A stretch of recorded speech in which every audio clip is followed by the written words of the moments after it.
Assalamualaikum mucayyoon Dubaay keessatti duute Oktoobar 17 reefkisii biyyatti gala kaleessa jechuudha. Har'ii Oktoobar 18 akkam jirtu hordoftoota keenya. Loomii kan jedhamtu kan Dubaay United Arab Emirates keessatti duute maaliif akka duute gaggabaabsee waan isinii hima. Kan immoo fakkeenya irraa fudhattanii fi mucayyoon ijoollee Oromooti Oromiyaadhaan ni beektan ta'e jedhee yaadamti yoo nagarii keessan. Itti aansuudhaan sarafa maallaqaa karuma baankiitiin hawaalaa gahe dhaqee akka hawaalaa ta'e. Yani hawaalaa qaqqabe jira karuma baankiitiin baankiin ni kutatamoo hin kutatu warra baankii irraa adda baafadhee dhufe. Itti aansuudhaan dhaabbata BBH kan guyyaa torbaanota hedduu hojjetaa ture kiyya birrii 100 fudhatee kutee maaliif akka fudhatee kutee eessaa maal akka ta'e isiniif addeessa. Nagaan kiyya bakkuma jirtanutti isin hagahuu hordoftoota koo kabajamoo akkam jirtan. Engedde dhaabbata Infinite Power irratti namoonni hedduun isa inni maallaqa fudhatee kute garii of ajjeesee garii of fannisee ana fin ajjeesu kuma wallahi kaleessa kuma 80 ajajnaan walitti kuma 111 fudhatee kute dhaabbanni sun namoonni maallaqa falanoo akkam ta'an alimmoo sana dhukkubeeramoo yaaddeeramoo yaadde maaqna yaaddeessa lakki wallahi yaaddeeru waata hundi yaaddeessu faayida jedhamu Break my babayada argasi yaani. Kanafu obboleewwan kiyyaa namoonni YouTube kiyyatti reef faajirtanu subscribe godha. Like godha video kiyya like gochuudhaan jammara. Hello. Wait. Ishi hojii hojjetaaraan video hojjetaa jira. Kanafu obboleewwan kiyyaa dhiifa manaa godha beekaan isin kaasee.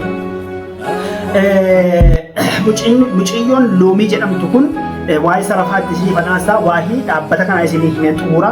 Dhaabbanni BBH torbaanota hedduuf kan hojjetaa ture baatii hedduu hojjetee jira. Garuu anneenya dhalli sababni an itti gadi faayidaa argachuu fi faayidaa argachuuf miti. Akkuma viidiyoo kiyya duraa hordofaa turtan namoonni tarii viidiyoo kana gala tokko jira viidiyoo jala kaasaa ilaala.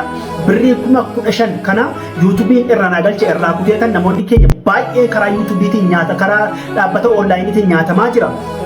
Garuu anis itti galee ilaala. Birritti kanammoo bu'aa barbaachaa miti yoo baddes qadarallah jedheetuman itti galchee achi birrii 2,000 wayinaa baasanii guyyaa lamatti nan fudhadhee birrii fudhadhee jira dhaabbatatti kanarraa jedheetan birrichas maxxansee guyyaa lama asirra turte birrittiin sun hin baasin birrittiin sun achuma turte. Birritti irraa baafadhee ture hojjechuu eegalee maaliif yoo nyaatames ijoollee fakkeenya akka ta'u jedheetan dhaabbata kanarraa hojjechaa ture.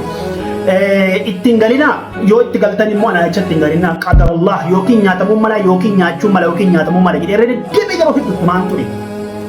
Tarii namoonni na abdatanii itti galtan hin beeku silumaa nama abdatina rabbiin malee ani immoo akkuma jedhe birritti kan argachuuf miti yoon abes yoon argadhes garuu immoo yoon akka birrii guddaa irraa argadhe akkasii qalbii cabdanu hin barbaadu yoon ka'ee dhabe immoo akkasii namni dhammeettanii nyaatamneetti qalbii cabdanu hin barbaadu jetan wasa deddeeramu wasa irratti haasa'an ture yoo fetan itti galuu yoo fetan dhiisuu irratti haasa'an ture dhaabbanni kaleessa akkuma jenne Oktoobar 17 Mila bakar waaridaati birrii keenya fudhattee dhabama taate baddee jirti. Onlaayinii irraa tutti barreessinu cala karaa kana buute. Wallahi birrii sana yoon achi baafadhee namoota tokko kan haadhaaf abbaa hin qabne yatiima kawwa tokkoof gargaaruu hin dandeenye dhaqee obbolaasii yatiimaafaniif haadha siyaa kaddamtu jedhetan paaspoortii ariifachiidhaa isaa kaasee guutumaan guututti viizaa baasuuf kan ture ammas niyyaan kiyya hin hafu. Kanaafuu dhaabbanni sun kaleessa kutee jira jechuufan jedhe waa'ee dhaabbata BBH kana fakkaata akkuma Infinite Power kana booda dhaabbata onlaayinii irratti dhufu of eeggadha. Seeraa yuutuubii dalagadhaa yuutuubii seera qabeessa haga waggaa meeqa birrii irraa nyaataa jiru irraa nyaadha. Akkaataa isaa immoo wallaaltan isinittan hima. Toon birrii tokko naan kaffaltamu. Akkasitti taasisa. Kanaafan irra deddeebi'ee isinii himaan ture obboleewwan kiyyaa obboleettiin keenya loomii jedhamtu dhalattuu shawaati natti fakkaata. United Arab keessa dalagaa turte gara Dubaay turte jedhanii akkan barruu tokko irraa hubadhetti gara Dubaay turte mucayyoon kun marsaa lammaffaa galuudhaaf gara chaarjaa erga dhuftee karaa irratti tuutiin akkana qaxxaamurtu makiinaan takka godhee lafa buusee chumatti lubbuun ishee dhaban. Isiin fayyaan galtee maatii isii dubbisuuf isiin fayyaan galtee maatii isii arguuf marsaa lammaffaadhaaf garuu otuu isiin galuudhaa jettuu Dubaay turte jedhanii gara chaarjaatti jettuu dhuftuu karaa irratti makiinaan takka godhee lafa buuse achumatti dhuute. Shoof Tunu badanuu achi fageenya asamnu asuma jirte gooti. Otunu waamee achi fageenya asamnu inni birrii walitti qabdee maatii kee gargaaruu dhiiftu, inni birrii irraa sadaqaa kennachuu dhiiftu, inni birrii irraa uffatan uffanne, inni birrii irraa sadaqaa hin kennanne, inni birrii irraa waan takka namaaf rahmatan ollee ofiillee hin uffanne, ofiillee hin nyaanne, maatii keellee hin nyaachifne shufdoo duuti ammuma kana isiin bar waggaa lamman siifitti ammas galtee maatii ishee dubbisuuf birrii uffata guutitte kaa galuufi bar muciyyoon bareedduu gargaartan galuufi bakka isiin galuufi. Makiinaan daqiiqaa tokko itti dhahee lafa buusee amma du'aa asii gadi Oktoobar 17 tikkeettii akka amma diraan maxxansi takka baargaa'eef ta'u duuti ammuma kana. Kanaafuu yeroo argatanitti nyaachuun, yeroo argatanitti uffachuun, yeroo argatanitti saddaqachuun, yeroo argatanitti kan maatii of ilaaluun du'a fagootti ilaalla. Ganaa umriin koo ijoolleedha duuti fagoodha.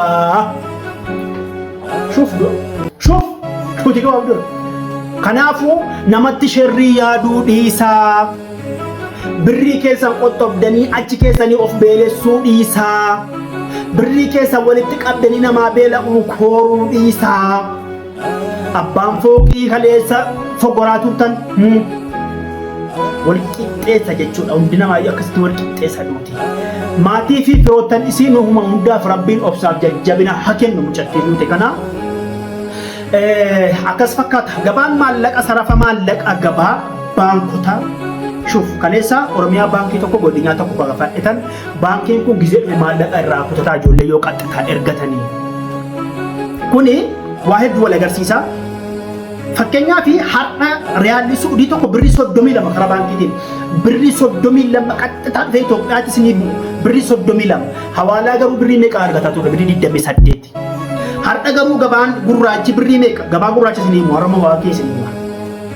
Kanaafuu warri baankiidhaan erga fakkeenyaaf hawaalaan har'a yoo 35 ta'e dheengaddaa gaafa hawaalaan 28 birrii 28 ergataa ture har'a baankiin hawaalaa isa namni harkaa fuudhee ofii nyaatee badee cinqamaa oollu dhiisee baankiitti qaxxataa akkaawuntiitti ergachuudhaaf birrii 32 namni keenya immoo 32 hin ergadhu baankiitti hawaalaa malee jedheetti dhaqee birrii 5,000 gidee ergatu 5,000 harkaa jedhe shuf beelamu.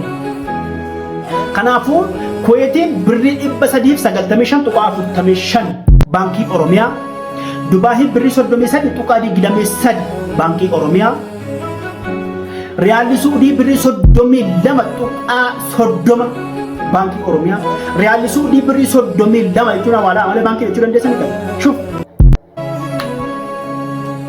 Doolaarri birrii 121.30 baankii Oromiyaa.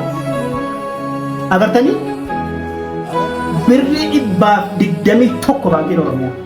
Kanaafuu beela'uudha kun baankii Oromiyaa ta'u filannoon keessan qaxxataa irratti ergadha. Birrii irraa kutu baankii Oromiyaa qaxxataa baankii Oromiyaa irratti ergadha akkaawuntii keessan irratti akkasii wayyuu birrii 100 ergataa turre hawaalaa birrii 100 jijjiirataa turre doolaara har'a garuu birrii 121. Subhaanallah. Kana fakkaata obboleewwan kiyya namoonni karaa YouTube channel kiyyaa na hordofatan guyyaan har'aa kana fakkaata gammachuutti rabbiin of haa jijjiiru isin jechaa wassalaam.